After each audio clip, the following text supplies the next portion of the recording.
Welcome to the Deep Dive. Today we're plunging into something that really hits close to home, affects you every single day. We're talking about bees.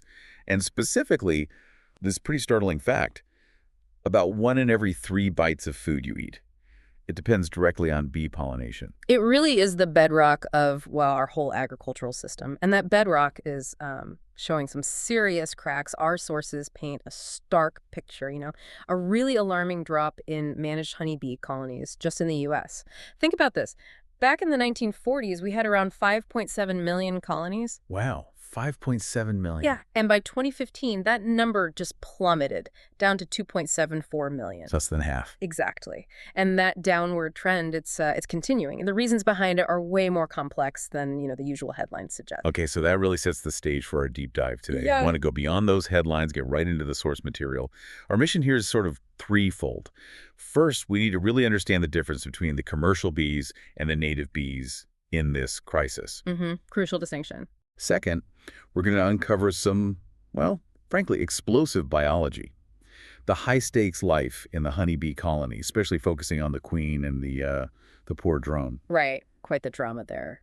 And finally, we'll explore the kind of surprising ancient power of honey and, importantly, figure out what you can actually do to help conservation efforts right now. Yeah, there's so much noise out there about bee health, isn't there? People hear bees are dying and they jump straight to solutions, maybe without grasping the full picture. The sources we've pulled together really offer a comprehensive look, both the big ecological impact and the intense biological details that run the hive. Hopefully we can bring some real clarity to it all. Okay, let's unpack that first key distinction then. When people say bees in America, we're often talking about two very different groups, right? Serving really different roles. Absolutely critical to understand this. So on one hand, you've got the honeybee, Apis mellifera. Now, this bee isn't actually native here. European settlers brought them over, starting way back in the 17th century. Okay, so they're immigrants, basically. You could say that, yeah. And they're super social, amazing honey producers, and they're the backbone of industrial agriculture. They get trucked all over the country to pollinate these huge monoculture crops. Think almonds in California, that's a multi-billion-dollar industry, totally reliant on them. Right, the traveling workforce. And then on the other side, the original locals. Precisely. The native bees. And get this, there are over 4,000 different species of them just in America. 4,000, wow. Yeah, it's incredible diversity. They range from totally solitary bees, nesting alone, to ones that form small social groups, and ecologically, you could argue they're even more vital than honeybees because they evolved right alongside our native plants. They're specialists, essential for keeping local plant diversity alive, which underpins the whole ecosystem. So it's this kind of strange situation. We have this introduced species, Apis mellifera, that's vital for our economy, for these huge cash crops.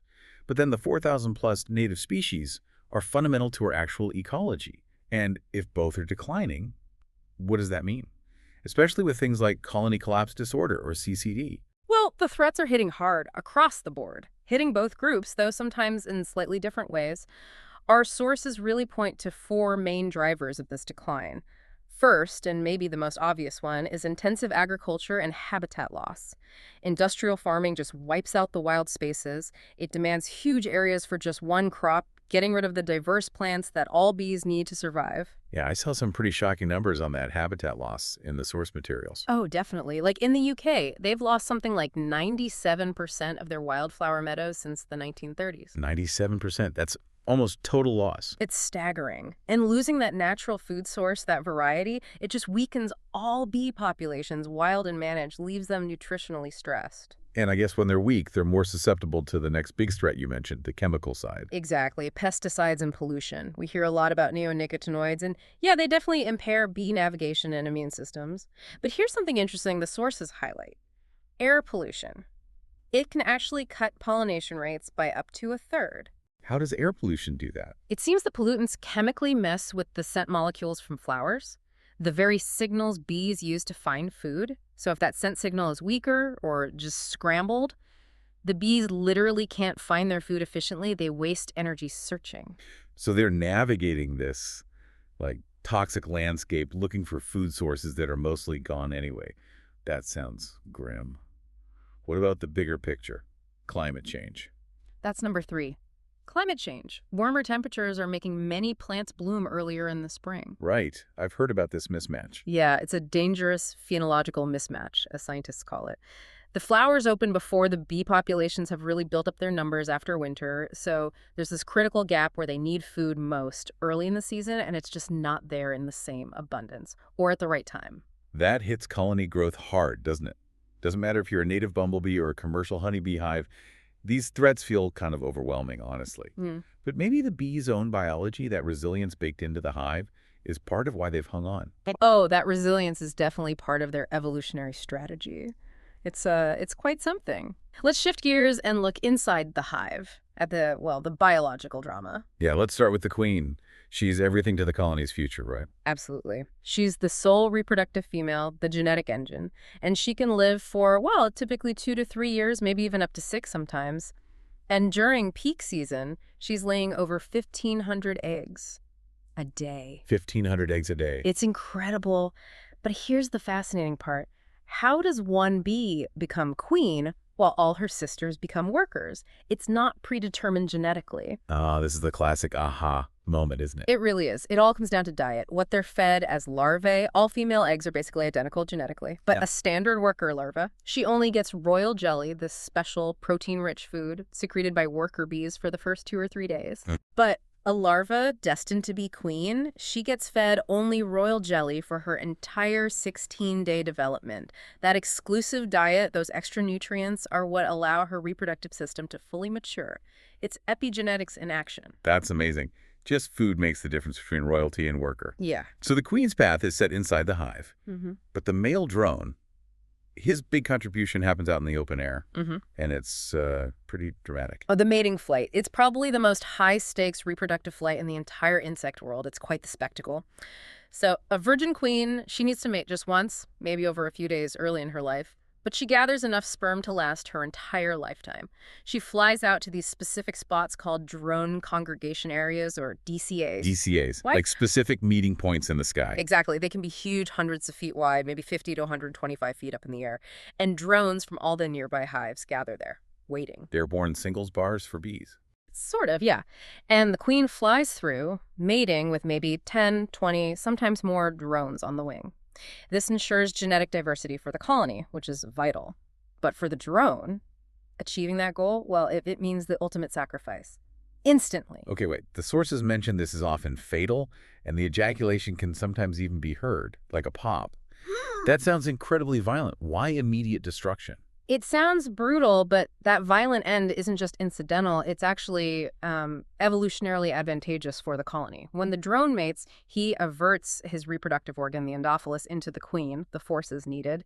But when he pulls away or is pulled away by the queen, the Endophyllus gets ripped from his body. It tears open his abdomen, killing him almost instantly. Wow. But here's the key. That detached Endophyllus, or part of it, acts like a temporary plug, a mating sign.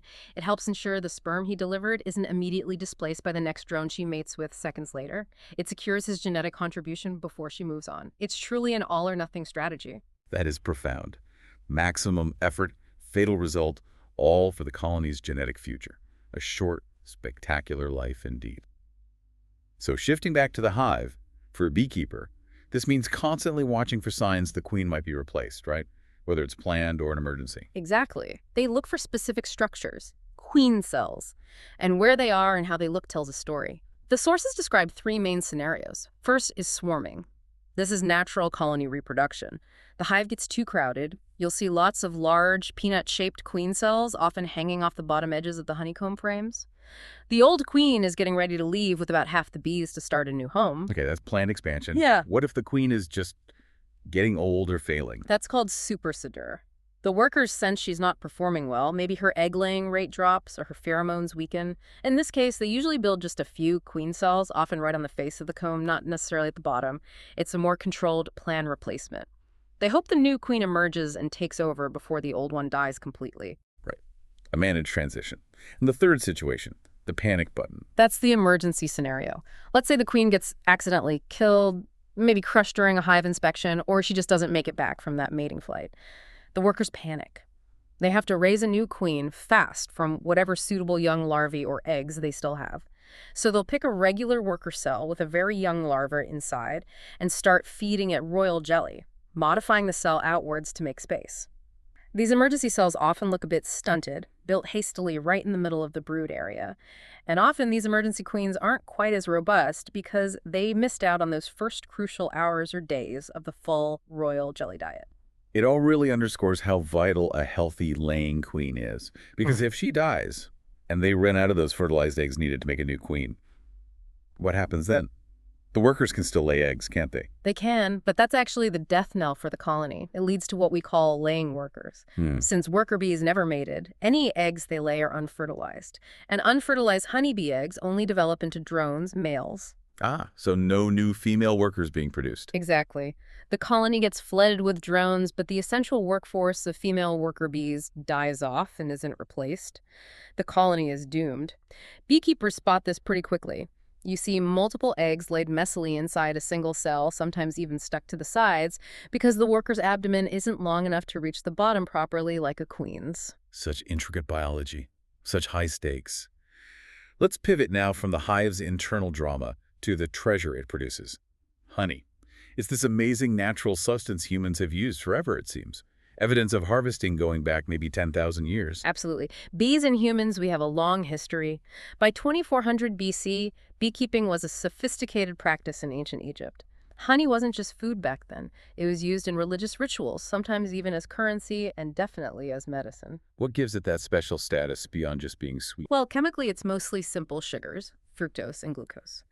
But the real magic is in the trace amounts of other things. Vitamins, minerals, enzymes, and crucially, polyphenols.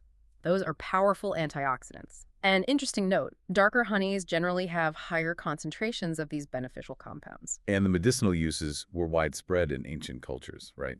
Not just for sore throats. Oh, far beyond that. It was a staple in medicine for the Greeks, the Romans, the Egyptians. The sources even mention its importance in both the Bible and the Quran. And in Ayurveda, the traditional Indian system of medicine that's thousands of years old, honey, was seen as crucial for balancing the body's energies, or humors.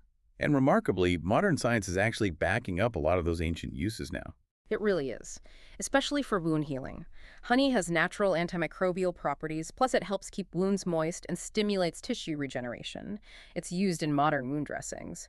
And there's growing evidence for its use in gastrointestinal health, too. Studies suggest it can help protect the stomach lining and might even be effective against H. pylori, the bacteria that causes many ulcers. Okay, but wait. There was a really surprising point in the sources about how not to use honey, specifically from Ayurveda, about heating it. Ah, yes. That's a critical piece of advice from those ancient texts, and it often surprises people today. According to Ayurveda, heating honey or even consuming it warm, like stirred into hot tea or cooked in food, fundamentally changes its properties and actually makes it toxic to the body. They call this state ama, basically undigested toxic residue. Toxic, that's a strong word. Modern science talks about enzymes breaking down, but toxic. Yeah. It's a different framework, but the message from millennia of Ayurvedic practice is clear. If you're using honey for its health benefits, consume it raw and at room temperature or cooler. Never heat it. It's a direct instruction to preserve its vital essence. That is definitely something to keep in mind. Changes my whole perspective on lemon and honey tea. Okay, so we've covered the threats, the incredible biology, this ancient treasure. Let's bring it home. What can people listening right now actually do to help bees? What are the tangible steps? Yeah, the actions need to be effective. And number one, based on the sources, is creating better habitat locally. Plant a bee garden. But focus on native plants, plants that belong in your area. And crucially, aim for things that flower across the whole season, from early spring, say March, right through to September, or even later. Continuous food. Okay, continuous native blooms. What else? Think bigger than flowers. Plant trees. Especially flowering trees native to your region. A surprising amount of nectar, especially early in the season, actually comes from tree blossoms. So if you have the space, planting the right tree is maybe one of the most impactful things an individual can do. Good point. And the absolute foundation, whether you're gardening or just living. Avoid pesticides. Just avoid them entirely. Synthetic chemicals, herbicides, fungicides, even products Wrap labeled this all up. bee-friendly can have What's the big sublethal picture here? effects we don't fully We've seen this understand. Go crisis driven organic in by your garden, habitat and destruction, hey, if you chemicals, see a bee that looks climate exhausted change, just sitting there, messing with don't assume timing. it's dying. And it's hitting Mix not about 2 just the teaspoons honeybees of we regular rely on white for sugar, not farming, but honey, with a maybe little even more water. critically, Put a few those drops near the bee thousands on of a leaf or native spoon. bee That species little energy boost essential can for often be enough to get it biodiversity. flying again, We've back peeked into to its the hive. hive, this simple world of sugar intense water, biological easy drama, enough, where diet dictates destiny for the queen, and the drone's one shot at reproduction is literally explosive and fatal. And we've rediscovered honey not just as a sweetener, but as this ancient, scientifically validated powerhouse of nutrition and medicine, provided you don't heat it. Exactly. And that brings us to a really interesting final thought, kind of a forward-looking point about resilience. While the European honeybee, the one most common in North America, is really struggling with things like varroa mites and other pests, genetic diversity might offer unexpected hope. There's this group, the Karma Honey Project in Puerto Rico, and they've been studying the local bee populations there, which are largely Africanized honeybees. Africanized, right? Sometimes called killer bees in the media, though that's often exaggerated. Highly exaggerated. But what's fascinating is that these bees seem to be naturally more resistant to some of the major pests, like the varroa mite, that are devastating European honeybee colonies elsewhere. Huh. So they have some built-in defenses. It appears so, which raises a really important question. Could part of the solution lie not just in trying to save the specific bees we've always relied on, but in understanding and maybe even carefully supporting these other, more resilient varieties? Could studying and protecting the genetic diversity found in populations like these Africanized bees hold an unexpected key to ensuring the future of pollination globally? It pushes us to think about adaptation, about natural resistance. Maybe the future of bees lies in embracing that evolving resilience, something to ponder perhaps the next time you enjoy a spoonful of raw honey.